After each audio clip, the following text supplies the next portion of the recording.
Our next module is the machine.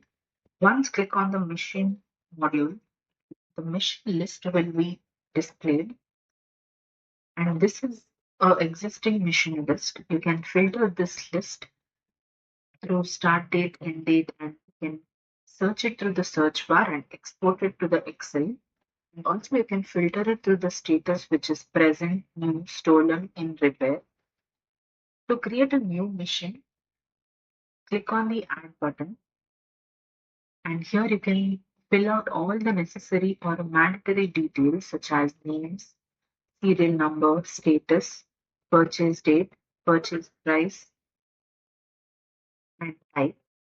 And also there are few extra modules, few extra fields where you can enter all the model description, equipment type, warranty expiration date, insurance policy number, insurance expiration date, the work order, and the vendor list.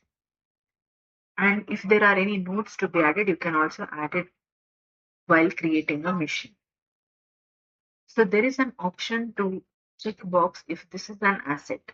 If you are checking this as is this an asset, this data will be stored in the asset module as I have shown you how to create an asset. So without entering all the details, if you want to convert this machine as an asset, you can just click on this check button and you can view it in the asset list.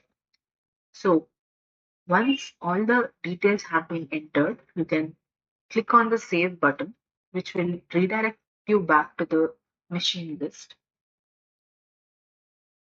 And to view more about this existing machine, you can click on any machine ID and all the details will be displayed here. If there is any edit or updation, you can update it here and click on the update button. This will be saved in the machine list.